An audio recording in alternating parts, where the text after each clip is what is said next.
નમસ્કાર વિદ્યાર્થી મિત્રો, સ્વાગત છે આપનું આપની મનગમતી ચેનલ નકુલ સર એકેડેમીમાં।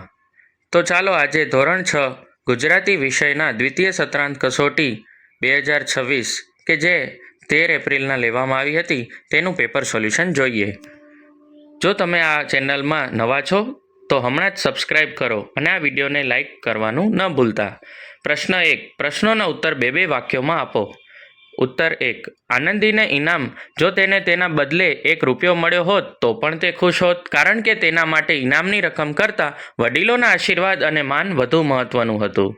ઉત્તર 2, ધૂળાની જગ્યાએ મેં પણ તેની જેમ જ પ્રામાણિકતા દાખવી હોત અને મળેલી વસ્તુ તેના સાચા માલિકને પરત કરી હોત। આંજણીનો ઉપાય, ગરમ પાણીનો શેક કરીશ અને તેના પર ગાયનું ઘી અથવા ચંદનનો લેપ લગાવીશ। એકલા અને સમૂહમાં, એકલા વાંચન કે ચિત્રકામ કરી શકાય, જ્યારે રમત કે સફાઈ અભિયાન સમૂહમાં જ કરી શકાય। ઉત્તર 5, સઢનો ઉપયોગ, સઢ પવનની શક્તિને ઝીલીને હોડીને પાણીમાં ઝડપથી આગળ વધારવામાં અને દિશા બદલવામાં મદદ કરે છે। ઉત્તર 6, લોકગીત, કંકુ છાંટી કંકોત્રી લખજો રે, લખજો ભલેરી ભાત, મોતીડાની માળા રે પધરાવજો। આ તમામ પ્રશ્નોના ઉત્તર વિદ્યાર્થી પોતાની મૌલિક સર્જનાત્મકતાથી પણ લખી શકે છે। આગળ પ્રશ્ન 2, ફકરા પરથી પ્રશ્નોના ઉત્તર। ઉત્તર 1, સી સુંદર। ઉત્તર 2, એ વાતોડિયો। ઉત્તર 3, એ જાત જાતની વાતો। જવાબ 4, બી મજામાં છો। જવાબ 5, એ વધુ ઉંમર અને અશક્તિ। પ્રશ્ન 3, શબ્દ ભંડોળના આધારે પ્રશ્નો। એ છે શબ્દ સમૂહ। પહેલાનો જવાબ છે સી આંજણી, બીજાનો જવાબ છે એ રામબાણ, ત્રીજાનો જવાબ છે શેતરંજી, ચોથાનો જવાબ છે બી વાઢકાપનું હથિયાર, પાંચમાનો જવાબ છે સી જેનો ઇલાજ ન હોય તેવું, બી ખાલી જગ્યા પૂરો। પહેલો જવાબ શોકમય, બીજો શેરીએ, ત્રીજો ડાંગ, ચોથો મંજૂરી અને પાંચમો દીન। વ્યાકરણ આધારિત સંજ્ઞાના જવાબો। સંજ્ઞા ઓળખાવો। પ્રશ્ન 1, સૈન્ય સમૂહવાચક સંજ્ઞા, રામ વ્યક્તિવાચક સંજ્ઞા, નદી જાતિવાચક સંજ્ઞા, સુખ ભાવવાચક સંજ્ઞા, સોનું દ્રવ્યવાચક સંજ્ઞા। સુધારેલો સાચો ફકરો નીચે મુજબ છે। પ્રશ્ન 4 નો બી, દિવાળીની રજાઓ હતી એટલે અમે સાપુતારાનો પ્રવાસ ગોઠવ્યો હતો। પ્રવાસમાં અમને ખૂબ જ મજા આવી હતી। પ્રવાસમાં અમે ઘણા બધા સ્થળો જોયા હતા। ત્યાં અમે ઘણી બધી રમતો રમી હતી। સાંજે અમે ઘરે પાછા ફર્યા હતા। પ્રશ્ન 4 નો સી, વિશેષણ અને ક્રિયા વિશેષણ। 1, વિદ્યાર્થી વાંચે છે। જવાબ, હોશિયાર વિદ્યાર્થી ધ્યાનથી વાંચે છે। અહીં વિદ્યાર્થી એ સંજ્ઞા છે, તેની વિશેષતા દર્શાવતો શબ્દ હોશિયાર લેવામાં આવ્યો છે, અને વાંચે છે એ ક્રિયા છે, અને એ ક્રિયાની વિશેષતા દર્શાવતો શબ્દ ધ્યાનથી એ લેવામાં આવ્યો છે। આગળ પ્રશ્ન 2, કબૂતર ઉડે છે। જવાબ, સફેદ કબૂતર ઝડપથી ઉડે છે। ખેલાડી દોડે છે। ચપળ ખેલાડી તેજ દોડે છે।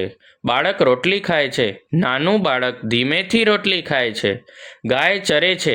કાળી ગાય નિરાતે ચરે છે। જોડકા અને જાહેરાત।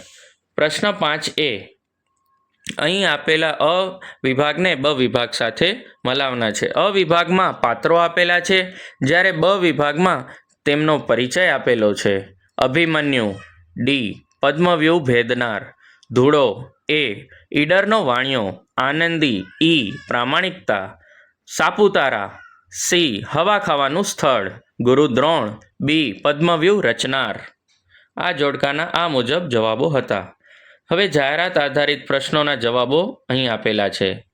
1, સી અડધો કલાક, 2, સી બને તેટલું વધુ પાણી પીઓ, ત્રીજાનો જવાબ છે એ પાચન ક્રિયા નબળી પડે, ચોથાનો જવાબ છે સી રોજ 2 વખત દાંત સાફ કરવા જોઈએ, પાંચમાનો જવાબ છે સી સારી ટેવોથી સ્વસ્થ રહી શકીએ છીએ।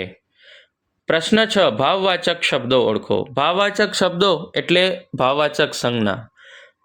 એ પહેલું આનંદ, બીજું સુખ, ત્રીજો નવાઈ, ચોથાનો જવાબ છે દયા અને પાંચમાનો જવાબ છે ગુસ્સો। પ્રશ્ન 6નો બી વાક્ય પૂર્તિ કરો. 1 ખુશ, બીજું ગુસ્સે, ત્રીજું દયા, ચોથું નવાઈ, પાંચમું દુઃખ. પ્રશ્ન 7નો એ નીચે આપેલા શબ્દોનો ઉપયોગ કરીને અર્થપૂર્ણ વાક્ય બનાવો.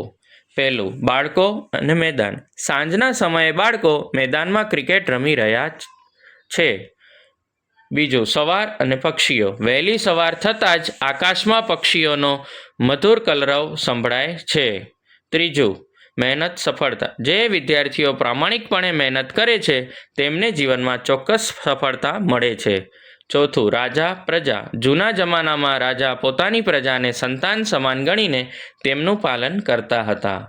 પ્રશ્ન 7 બી સંવાદ. સંવાદ એટલે બે વ્યક્તિ ડાયલોગ રૂપે એકબીજાથી વાતચીત કરે છે. બેમાંથી કોઈ એક.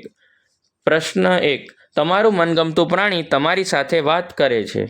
પાત્રો આર્યન અને તેનો પાળતું કૂતરો શેરુ. આર્યન: અરે શેરુ, તું આજે આમ મારી સામે કેમ એકીટસે જોઈ રહ્યો છે? તારે બહાર ફરવા જવું છે? શેરુ: ના આર્યન, આજે મારે તારો આભાર માનવો છે. તું રોજ મને પ્રેમથી ખવડાવે છે અને મારી સંભાળ રાખે છે. આર્યન આશ્ચર્ય સાથે: અરે વાહ શેરુ, તું તો બોલી શકે છે, મને તો ખબર જ નહોતી. શેરુ: હા મિત્ર, પ્રાણીઓને પણ સંવેદના હોય છે. જો બધા માણસો તારા જેવા દયાળુ બની જાય તો અમારે ક્યારેય દુઃખી થવું ન પડે. આર્યન: સાચી વાત છે શેરુ, હવેથી આપણે રોજ આવી જ વાતો કરીશું અને રમીશું. બીજો સંવાદ. ખાલી તળાવ જોઈને ગાય અને ભેંસ વાત કરે છે. ગૌરી ગાય અને કાળી ભેંસ. ગૌરી ગાય બોલે છે: જોને કાળી બહેન, આ તળાવ તો સાવ સુકાઈ ગયું છે. એક ટીપુએ પાણી રહ્યું નથી. કાળી ભેંસ: સાચી વાત છે ગૌરી, ગયા વર્ષે તો આ સમયે તળાવ છલોછલ ભરેલું હતું. હવે આપણે તરસ ક્યાં छिपाવીશું? ગૌરી ગાય: માણસોએ જંગલો કાપી નાખ્યા એટલે વરસાદ ઓછો પડે છે. ગરમી પણ કેટલી વધી ગઈ છે. કાળી ભેંસ: હા, અને ઉપરથી આ તળાવમાં બધો કચરો નાખીને તેને ગંદુ પણ કરી દીધું છે. જો પૂરતો વરસાદ નહીં આવે તો આપણું જીવવું મુશ્કેલ થઈ જશે.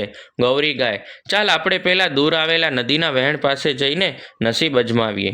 ત્રીજો સંવાદ. હાથમાં કુહાડી લઈને આવતા માણસને જોઈને લીમડો અને વડ વાત કરે છે.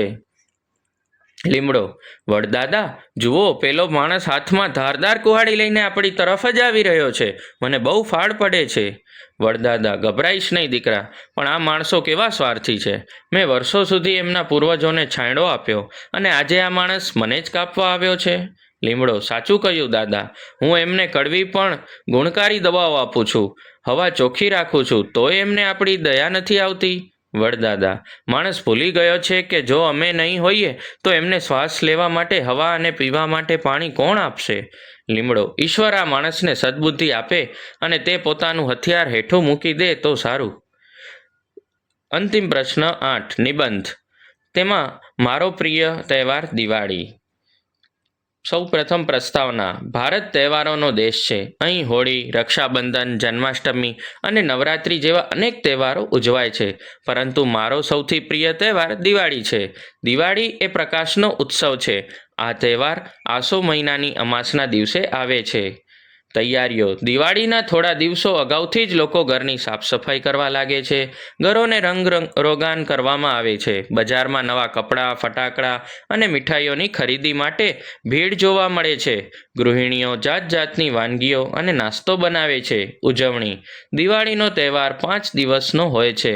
ધનતેરસ, કાળી ચૌદસ, દિવાળી, બેસતું વર્ષ અને ભાઈબીજ. દિવાળીના દિવસે લોકો લક્ષ્મી પૂજન કરે છે. રાત્રે આકાશ ફટાકડાના અવાજ અને પ્રકાશથી ગુંજી ઉઠે છે. ઘરના આંગણે સુંદર રંગોળી પૂરવામાં આવે છે અને દીવાઓ પ્રગટાવવામાં આવે છે. બેસતા વર્ષના દિવસે લોકો એકબીજાને સાલ મુબારક કહી નવા વર્ષની શુભેચ્છાઓ પાઠવે છે. ઉપસંહાર એટલે સમાપન. દિવાળી એ અંધકાર પર પ્રકાશના વિજયનો ઉત્સવ છે. આ તહેવાર આપણને ભૂતકાળના કડવા અનુભવનો ભૂલીને પ્રેમ અને આનંદથી નવું જીવન શરૂ કરવાનો સંદેશ આપે છે. તેથી જ દિવાળી મારો પ્રિય તહેવાર છે.